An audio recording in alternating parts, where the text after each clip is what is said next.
Welcome to another episode of Mad Props. This is going to be another guest. I know we've been going back and forth. We had a throwback episode, but now John Lumgair will be joining us. He's an animation director, award-winning animation director, and he's going to be talking to us about Jazz Cow, his new animated series coming out. So we're very excited to have him on. Remember to subscribe to the podcast if you haven't already. Make sure you follow us on social media at Mad Props Pod on Facebook, Instagram, and Twitter. Or follow Schnabel Studios on Instagram, Facebook, Twitter, TikTok. I'm messing up all over the place. Instagram, Facebook, TikTok, Twitter, YouTube, and LinkedIn. You can find us on all of those. You can communicate with us on all those. Make sure you subscribe to the Schnabel Studios YouTube page and subscribe to Mad Props wherever you get your podcasts. I know I'm like all over the place right now. I'm very excited for this interview. I'm been so crunched on time, as you could tell with the throwback episodes and the baseball one last week, and all this other stuff. If to explain how crunched on time I am, if you're watching, you could see it. If you're not watching, so the shirt I'm wearing is my baseball undershirt. I have a game tonight on this interview. So I'm doing this interview, jumping from this interview, getting in my car, driving down to the field, going to the field to play a baseball game. So like that's how that's how moving this stuff is. And yeah, so I'm just getting ready for that. And that's why I'm all over the place. I just have so much going on right now, but I'm still trying to get these podcasts out every day and trying to get guests every time that I can. Again, have a guest now, which is really great. The baseball podcast last week was like mixed reviews. I think people were confused on what was going on, especially because I didn't name the podcast. So I'm going to reiterate, maybe once a month, however much it goes, we're going to do a baseball podcast. I will have more in-depth conversation than what I had on that. That was kind of just a rollout of the baseball podcast. It'll definitely I already have some lists that I've been going deep into and some topics I've been thinking deeply of. That'll be more in the baseball podcast, which if they come out every month will be very deep and very insightful and much better than the first go around of that. But I enjoy doing it. I love baseball. Obviously, I'm going to play tonight. I'm wearing a baseball hat as well. I'm very excited to go do that today. But anyway, off the baseball, because that's for last week. If you want to send your feedback, Mad Props Pod on Instagram, Facebook, Twitter, you can tell us why it was good, why it sucked, why it was mediocre. I don't care. Do whatever you want. Just comment. All right. Going into this one, we are talking again with John Lumgair. He is the creator of Jazz Cow, which is coming out soon. He is going to talk to us more about the show, more about the characters, more about building. Something I've been really interested in for a long time. Getting on here as somebody that built a cartoon, other than Darren Nefsey, obviously. But someone else that's built a cartoon from kind of the ground up without much backing or anything like that from a major player. So I'm very excited to get all that and to see how this comes together and stuff like that. And we're going to learn more about the show. So this is going to be a little different than it usually is. It's not going to be the same. Like we kind of go off the chart. We kind of go off the beaten path and stuff like that and talk about things that you don't know about the person, because I really want to learn more about this show and things like that. So we're probably going to stay pretty traditional on this one. I apologize if people are upset by that. I'm excited for people that are excited by that, but we'll probably go a little more non-traditional this time around, just so everybody knows. I'm not going to waste any more of your time. I've already wasted about 5 minutes of it. We're going to get right into this so we get as much of John as we can. You are listening to Mad Props. Stay right here. Stay seated or standing or driving, whatever you're doing. Stay right here. This is Mad Props.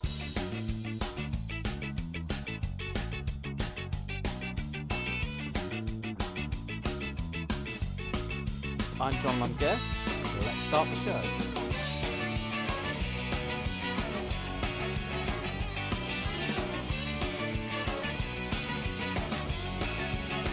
John, thank you so much for being here. Thank you for joining us here on Mad Props. I'm really excited to have you on. I always love talking with people in animation. I love, especially they call it, Western animation, but I'm a big fan of my generation's cartoons, which are like Cartoon Fridays and stuff like that, but also like the 2010s, 2015s. We had the pleasure of having Darren Nefsey on from Star vs. the Force of Evil. Like, I love that show. Like, I'm a big fan of animation. So when we got to talking and you were coming on, I was like, yeah, let's get him on. Let's get him talking. And I told you before the podcast, like, usually on the show, we don't really talk about what the person's known for, but I'm so interested in what you're known for that unfortunately you don't get that same treatment as everyone else because you're going to have to talk about animation the entire time. So I hope you're up for that. I'll talk about anything you like. Perfect. Perfect. So, when you reached out to me, you had a show called Jazz Cow that you were working on. And I just want to start right there. I want to start right in the heat of that. What is the show really about for maybe somebody that doesn't know? And how did you really come up with that idea? So Jazz Cow is about a jazz playing cow, and he leads a resistance movement against big tech. So his nemesis, Dr. Pop, is a big tech guru, and he is trying to control the world with his algorithms and his fake filters and his apps and all of that. And so Jazz Cow and his bunch of misfit friends are leading a resistance movement to that. I mean, Jazz Cow doesn't want to do that, but he kind of has to. He'd rather just play a sax. So that's the setup of the show, and then the thing with the the pilot we're making is about a heist where he tries to get his sax back. So that's quite fun. And the origin of it came from a bunch of us late night having a laugh, which we did rather a lot. And as we were laughing away, we were talking about different cartoon characters and how they all end up with the same kind of powers, which are to kind of fight bad guys and do all this kind of crazy stuff. And we were like, why is it always glamorous animals? Why not a cow? And why is it those type of powers? Why not the power to play jazz? So that started as a joke, as most things in my life seem to. And then one of the guys, he was scribbling the stuff down, and then the next morning we wake up and we look at the stuff, and then we're still laughing at it, and we're like, we've got to do something with this. So that was its origin. And how did you take that and like make the whole storyline? Like, how do you come up with the idea of like, oh, this cow that can play jazz, that's a superpower? Like, how do you come up with the storyline of the villain and the friends and everything else? So there's a bit of a complex evolution there, but as we started to flesh out who Jazz Cow was, we thought, okay, he needs a manager. So we created his manager, and we decided he'd have a hopeless manager that didn't know anything about jazz and didn't know what he was doing. And so that was the initial kind of thing. And then we thought, okay, you need a bad guy. What kind of bad guy is it? Well, the opposite of jazz is... Well, jazz represents freedom, it represents creativity, it represents improvisation. And so what's the opposite of that? Well, the opposite of that is restriction and ultra planning and kind of so a kind of dictatorial bad guy. And jazz is very underground, and it's creating the contrast of that. And so we thought, well, who's the nemesis? It's going to be a pop guy. So that was the original kind of setup. Also, he had a pet octopus, but that's that was just because we wanted to do that. And then it was over the years we developed it in different ways. So Jazz Cow then started to have a band, and so we like, and what are the characteristics of the band? And we wanted them to play off one another, so they weren't all identical. So every character has their own thing, if you like. And then a comedy scriptwriter, a guy called James Carey, who wrote for a BBC series Miranda and various different sitcoms. He really helped us fine-tune Dr. Pop, because when we first came up with the idea, he was very much modelled on the kind of authoritarian politician, and as we've moved on, that kind of more and more of that kind of dictatorial thinking has come out of big tech. So he's evolved more and more into a big tech kind of guy, but he's actually the same. It's just clarified the idea more. So I guess that was the trajectory, and then he's got people around him. So characters are not my problem. They kind of keep coming out of Yeah, you just keep creating, keep creating. It's not Yeah. hard to figure out who's going to be where. It's Dr. Pop. Does he have a certain genre of music that you think should be associated to him? Because I was waiting for that when you were like, "What is the opposite of jazz?" I'm like, I'm interested to hear what he's going to say the Well, opposite of jazz is. see, the interesting thing is it's not the opposite because the um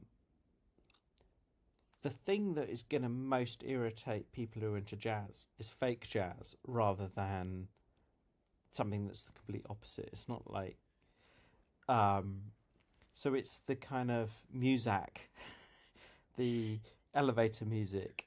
Is that thing is going to get under the skin of The jazz commercial people. music, the It's commercial jazz kind, not like commercial as in like the commercial like used in TV ads or used on elevators or in restaurants or the stuff like that.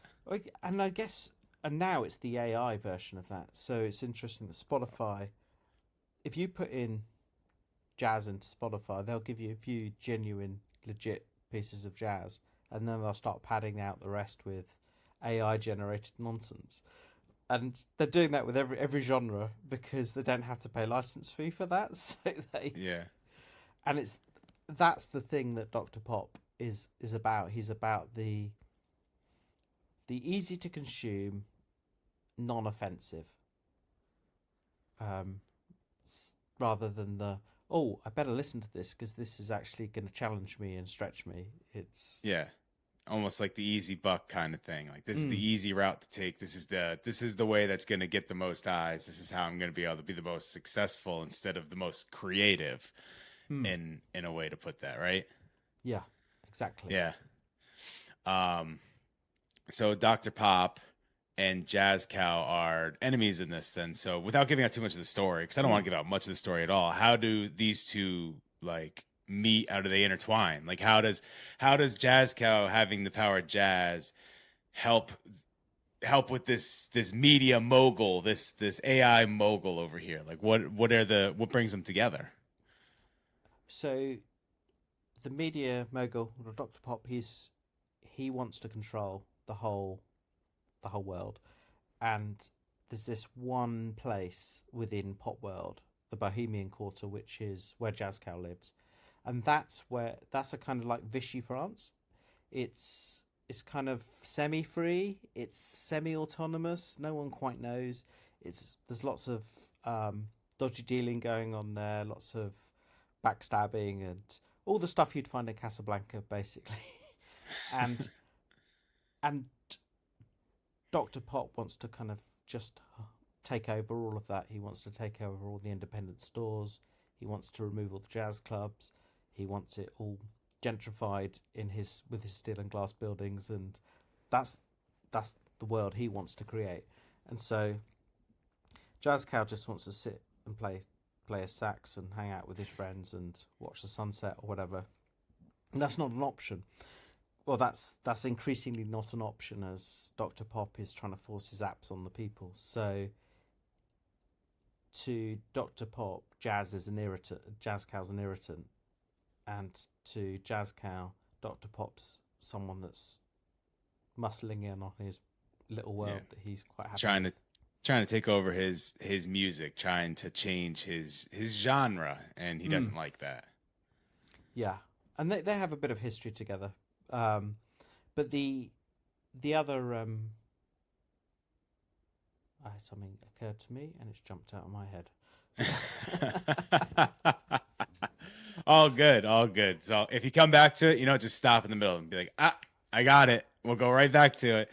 But so let's go to the building side of it. So we kind of talked more about the actual show itself. Let's go to the building side of it. So you said it took you a couple of years. When did the idea formulate? When did you decide this could be a TV show? Like we could do Mm. this. And when did you get it to actual production? So it's a little bit of a windy road. So it was 2001 when we had the crazy conversation. Wow. Um, and so yeah, all the silly drawings, and then it was later that year we made a tiny little short that wasn't that good, but we did it was fun, and then we created a little it was about a year or two later, we created a little pack which I took to Annecy Animation Festival, and I met a number of broadcasters there, and I showed it, and I was like, "Oh yeah, we want to do this show," and a couple of them were interested, and then one of them was very interested and said, "Oh, can you send us more?" And that kind of, you get really G'd up and excited, and it's like, "Oh wow, we're gonna get this series. It's gonna be really good." And at that point, we were aiming as a kids show, so 10-minute Cartoon Network type of show, Hmm. and then the person said, "Oh no, our TV station's now going a different direction," and that felt like the end of the story. Um, so put it in a drawer, and then was like, okay. Um, but it was actually James Carey, the scriptwriter. He saw the image that we were using to sell the thing, and he was like, "You have to make that." And so I redeveloped it from the ground up with a bit more knowledge. Oh, about 10 years later, and was like really kind of pushed into the kind of noir Casablanca-y kind of vibe. And I was just always struggled because Jazz Cow, it was this kind of thing of him having this kind of cynical exterior but not really being cynical, and I couldn't kind of work out how that worked. And then I watched Casablanca, and it was like, oh yeah, Rick only fakes being cynical, he's not actually cynical. And that was like a revelation to me. And so kind of tidied up the characters, but then it was like, well, where is my opportunity to pitch this? How can I get this in front of people? And so it kind of was left in a mainly finished-ish state. And then I got the opportunity to pitch it a couple of years ago. And so James came on board, did some great work on it, pushed it to the next level. A guy pitched it, and then various to streaming services, and they were all more interested in things that were not original.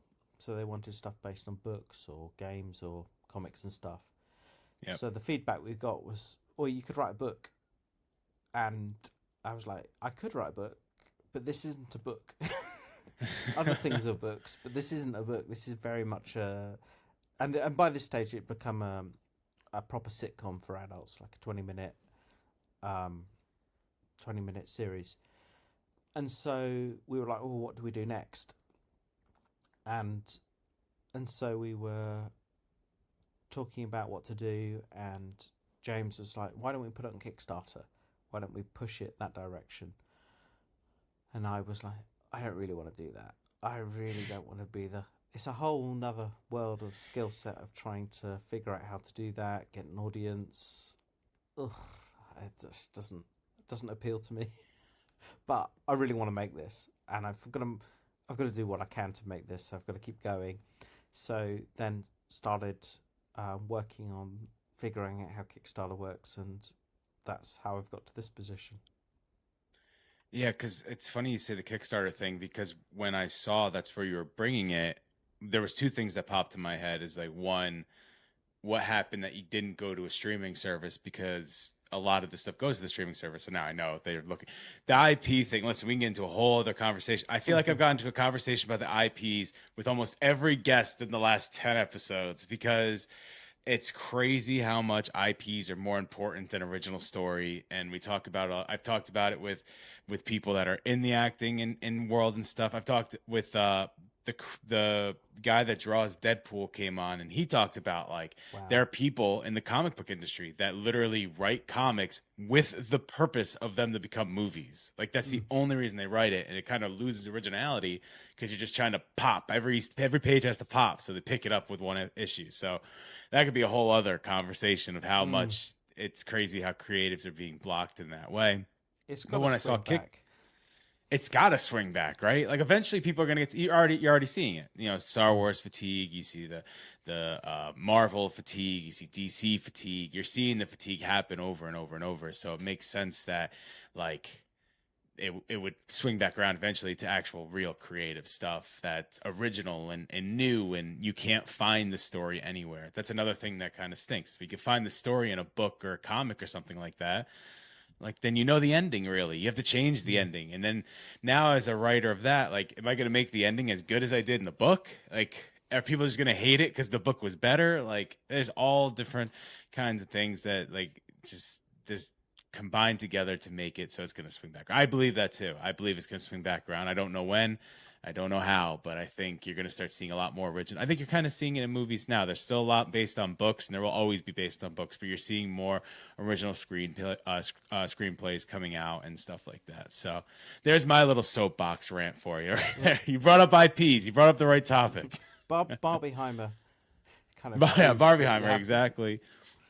And it was crazy with the Oscar voting, not to go completely off track, but it was crazy with the Oscar voting that Barbie was not nominated for original screenplay because they said it's based on the toy, but then like Oppenheimer is based on an original screenplay. It's like, what? Like, it's not literally, not only is it based on a book, but it's also historical. Like, it happened. Like, it's based on life.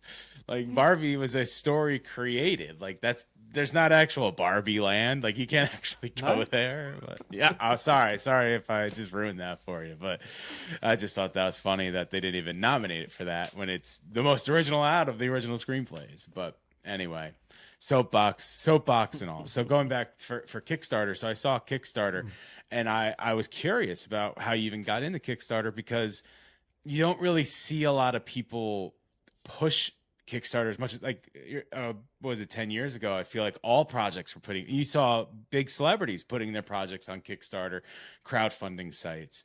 So you said that you were kind of pushed that way, and one of the people, how did he actually convince you to do it? You said you didn't really want to do it. Was it because it seemed like the best way to be as creative as you could possibly be? Yeah, I think it was that I was out of options, and I really want to make this. I think it's great. I think it kind of needs to happen with the current state of society and where things are at. I think now is the time to see it happen. So I thought, let's just do it. It's better to just get on and make things rather than wait for people, because you can just be waiting forever and then things just never happen, right? Yeah. How would you say the Kickstarter is doing? Are you seeing a lot of success with it? Is it need more of a push? So I'm currently just collecting, building up the mailing lists. So it'll be launch in the in autumn, and yeah, it's. You ask me one day, I'll have a different answer to another day. It's still kind of in the beginning process, is what you're saying. Yeah, like, just trying to get the people to notice it first before you say, help fund this to become an actual reality. Yeah. And it's really hard. You do guessing games of, I did this post and loads of people liked it and no one added themselves to the mailing list. Okay. Is that just I should take them as people who will support later? Or is this like... And then, of course, social media is rubbish these days because they only really like to show you ads. So... If you put an external link, they don't want doing that because they want to that'll take you off their platform. And so that's an added problem. And I think that's probably why there's fewer Kickstarters these days than a few years ago, because it really was birthed off the back of social media. Yeah. And just posting like, hey, support this link and go to it. And yet Twitter or X or whatever you want to call it is probably the biggest one of that. Like, not only do they not like you doing it, it's like the non-rules rule to not put a hyperlink in your profile or in your post or anything like that. Like, it's like, how am I supposed to tell you guys that my new episode's out if I can't put the link to the episode? You're actually gonna go search it? I know you're not gonna go search it. Like, you want to be lazy as possible. You want to just click it. I know these people. And then it's in the comment, and then do you do it as a comment, or they're probably onto that, and they're probably like, we'll notice the first comment, and then we're gonna slow it down because of that. I don't know how any of this works. I don't either. Well, I know a lot of people don't like the links in like at all on like Twitter, because people will put the spam links in there, and you'll click it and you go to some spam site, and you can't really, you don't, who knows the difference, right? Like, especially if it's a shortened link, which you want a shortened link, because a long link takes up a lot of characters. If you only have 200 characters, like, Yeah. I don't need all 200 being my link. Like, I need to put other things in there, let you know what you're going for. So yeah, I understand all that, and it's tough to push things like that. And we'll make sure that if you're listening, it's in the bottom, it's in the bio. Go to the Kickstarter, go support this coming out, because we want to all get that support on there for everything we all do. So you're talking about social media. Do you push it through your own social media? Do you have a social media for this set up to help build it? Like, are you trying to get social media hype a little bit? So trying. So it's I mainly do it through my company, which is Quirky Motion, and then I kind of repost from my own accounts, which is my name, and most of the time it's not seen by many people, which is a bit discouraging. I mean, Twitter tell you, that's the thing, they actually say this has been seen by 30 people, and you're like, okay, it's not many, is it? Are you doing a lot of, so this is just in social media, so are you just doing kind of like Twitter? Are you really pushing, like, I feel like this is something you'd want on TikTok, Instagram Reels, YouTube Shorts, where you could put little, maybe even clips of the show that are already done, to kind of show off the animation, show off like a scene, get people invested that way. I mean, you don't want to show too much of the episode, because then no one's gonna go watch the episode, it's all on there. But things like that. Yeah, so I've held off TikTok partly because I think TikTok's evil, but I will jump on TikTok and then close to the end, and then just queue up lots of things, because I think it rewards frequency. It does. I've not done much in the way of the shorts. I've put some things on, and some things do quite well, but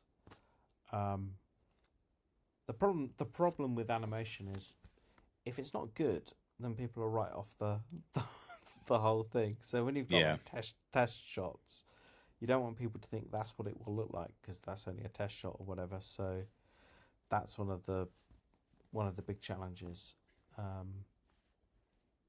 Yeah, I just, with the social media algorithm, as someone that works social media, Reels, videos, it's stupid, because like Instagram rewards videos more than, photos. What it was made for, it was literally a photo website. It was only photos, and now it rewards Reels more than if you put photos on there. And it's going to switch back, but it's just ridiculous. That's the only reason I ask if you're doing like Reels and stuff like that, because now Twitter is trying to get on that as well, where they have their own video section, and Facebook did the Reels as well, and then YouTube Shorts, I think, are the most successful of all of them, all of the ones you could do. So it's really interesting that Instagram used to love animated GIFs, and now it doesn't even support animated GIFs. no, it turns them right into a reel. Yeah, a couple of old accounts I have, I went back and looked. There were some GIFs on there, and it's like now they're reels that are like 3 seconds long. And like, it looks ridiculous. This looks ridiculous. And it had and then it added music, and the music, like, it wasn't in time with the music, and then it makes you look like you're someone that has got no idea how music and visuals go together. I'm like, which is great for someone making an animated series. Yeah, it's just like, you're making me look bad. So what are some projects you had working up to this that got you prepared to take on your own full series? So for the last nearly 20 years, we've been running our company, and most of our stuff is for businesses, like big businesses or small businesses, charities, local government. And so we've done whole loads of just different animations. Some of them, most of them not particularly well known, but it's one of those things that now I kind of know the process pretty well after all those years.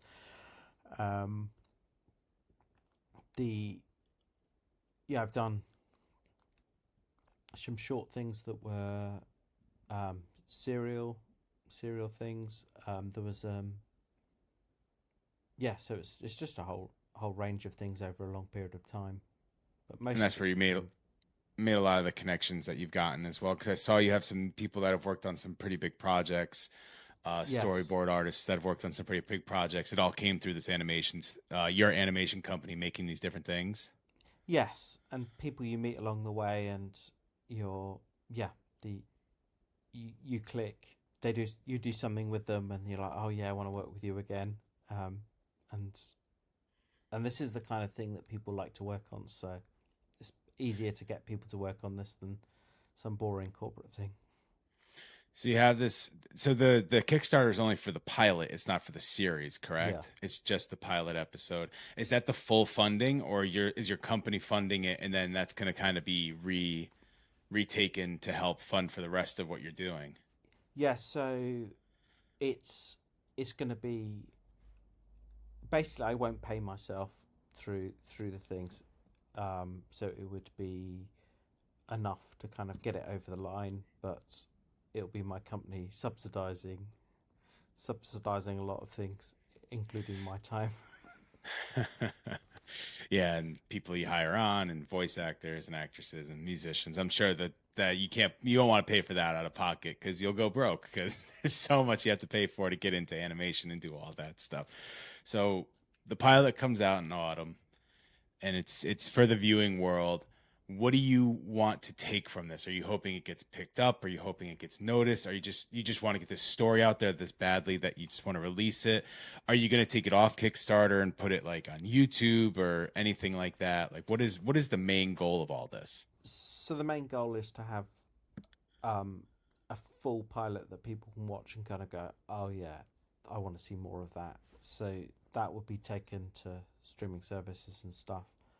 Um, so initially it'll be for those that have supported, that they will get to see it with a kind of private link, and then further down the line, what we do with it, I guess it depends on what the reception is. We'll probably put it Mhm. in festivals, that kind of stuff. So um, that usually opens up doors.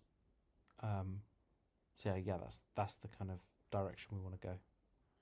And how do you feel going into that? I mean, now it's getting pushed to the autumn, obviously, but how do you feel going into that? Are you excited for this? Are you nervous? Do you feel very proud of the project? I know you've been working on it for a long time, but like, what is your personal feeling? Um, I feel both excited and slightly terrified. it's it's a lot of work, and if I don't raise the money, then that's going to be a challenge. So that's yeah. But I I genuinely think it's a really good project, and I think it's going to be hilarious, and it's got all the elements that I think we need at this time. I think people need a good laugh. I think people need a time where they're not being preached to. I think people, um, I think the whole tech thing needs satirizing. I think we've all become kind of drones that are cyborg cyborgs that can't separate ourselves from our phones for very long, and that's not great. No, we need to separate ourselves from the phone and the TikToks and stuff like that. It's funny when you said TikTok is evil because I'm like, man, it is a death scroll machine. People just addicted to the site, so Mm. it's crazy how addictive that site is for some people. But I also understand like, so when I first got out of college, I did a documentary series, and it had like some decent success, some not success at all. Like there was a couple episodes that got into a bunch of festivals. One of them got into about 30-ish festivals. Another one got into about 10. The rest of them didn't get into any. So there's Mm. 10 episodes. So basically batting 200 there, right? Like two of them did really well, and the other eight were like. So I was terrified going into it too. I mean, I was a young filmmaker. Really didn't. The only reason I even started that project is because I didn't have a job and I wanted something on my plate where I'm like, this is what I did when I didn't have a job. I went out and shot documentaries, and I did it all Mm. out of pocket, and I didn't. It was very tough and very expensive and very very mind numbing. And so I understand that feeling going in where you're like, oh my God, like I spent so much time, I spent so much blood, sweat, and tears on this. Like let's hope it continues. But I will say at the end of the day, this whole podcast was kind of based from that, and Mm, this is going pretty well. So at least I got good. something out of it. But I'm very excited to see this show. I mean, I've read up on it. You've sent me the links. I've seen all this stuff. When you told me it was being pushed to the autumn, not gonna lie, just a little upset. I'm like, oh, I thought it was supposed to come out like soon. I was like excited to see it all, but I'll be excited in the autumn as well to see it and to see everything going on. I'm excited to see the story, especially learning more about it. Like I said, the minute I started reading it and had you on, I was like, I'm gonna ask the most basic of questions, which is so off brand for this podcast, but I just like want to know more about the whole process of starting basically from scratch. Like you have your production company behind it, but it's not a Disney. There's no Cartoon Network or Viacom or anything behind it. It's just you doing something you love because you love the product, you love the character, you love the people in it, and you love the people you're working with. So I was very excited about all that. Just to give you your Crazy, right? flowers there at the end of this. Yeah. So it's crazy to think someone not only doing it, it's not that it's crazy that you're doing it because like I said, I did my own documentary series with a POS camera and like I actually have an episode that I filmed where the guy I filmed with was supposed to come up, couldn't do it. So my mother drove from New York to Boston to Foxborough, Massachusetts to help me shoot a documentary.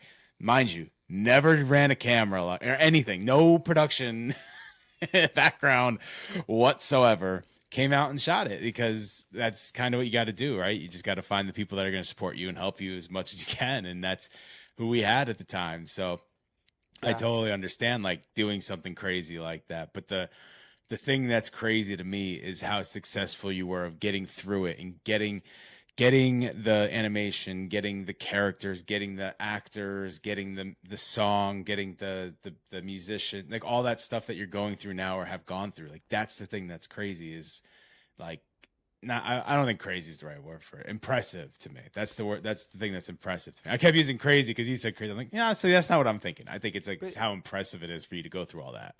I think doing any of these things is slightly crazy, but I think it's it's like building Jenga blocks on top of one Yeah, another, and you're like, yeah. can this tower stand? Can Well, I get that's the blocks that's in? the age old saying, right? Like if you don't take a risk, how you can get anything done? You gotta take Yeah, the risk, and you have to accept the failure sometimes. But I have nothing but high hopes for this, just on what I've read and what you've said and stuff like that. And like I said, when you said it's coming out in the autumn before we started, I was like, ah, thought this was coming out when we were talking, so I can go watch it right after we're done or something like that. But well, even the autumn, that's when the production, providing that all happens, that's when the production will start. So there'll be you'll be able to see more and more over the course of probably about a year. So yeah, it'll be a slow process, but it's all right. We'll yeah, get signed up on the Kickstarter. And for anybody else that's listening, you go to the bio, go to the Kickstarter, sign up, get yourself in line for that because you're not going to want to miss when it comes out because you're going to want to see everything this is 20, 23 years in the making that this whole thing is. And you're going to want to see it all come together, get something original in your life as well. So, John, thank you so much for joining us. We really appreciate you being here and telling us more about your project. it's a pleasure. Thank you for having me on. Thank you, John, so much for joining us. Thank you all for listening. Again, make sure you subscribe to the podcast and follow us on Instagram, Facebook, and Twitter at Mad Props Pod. You can also find us at www.schnabelstudios.com/madpropspod. You can find the podcast. You can find the social media links. You can find the YouTube version of the podcast. You can find some articles written and a bunch of other stuff. We're going to try to build more along the way. So you can find that all at schnabelstudios.com/madpropspod. Also, be sure to follow Schnabel Studios on Instagram, Facebook, Twitter, LinkedIn, TikTok, and YouTube at Schnabel Studios on all of those. Subscribe to the YouTube channel. We have more stuff coming out. A lot of shorts going out of previous work we've done. I have some long forms I may be releasing of old work we've done as well. So definitely stick around for that if you want to see some old work, some new work, things like that coming out soon for the Schnabel Studios page. Sorry. I think I'm probably going to leave that in there too, me just checking my watch in the middle of the promotion. We really want to thank John for coming on and talking about his product. We want to thank everybody that was listening, that listened, everyone that subscribed. I want to thank you more than the people that listen, because you're the real MVPs out there subscribing to the podcast. If you're not subscribed, go hit that subscribe button. Helps us out tremendously, more than I realized. Once we switched from the podcast, Spotify for podcasters, to Podbean, I realized how much viewership is great, but subscribers is golden in every way, shape, and form. So please subscribe to the podcast if you haven't already. And make sure you follow us on all social medias. Keep up to date. It's going to be a very busy week coming up for me, as all the other weeks have been, I should say. So I'm a little, I don't know how this next week's episode is going to go. It'll get out there, whether it's me sitting in a hotel room talking with somebody or something else, but it'll get out there. Just not 100% sure how it's going to go just yet. Thank you guys so much for listening. Thank you for joining. Wish me good luck on my baseball game. It'll be gone and done and over by the time you... Actually, I'll have played 2 games by the time you hear this.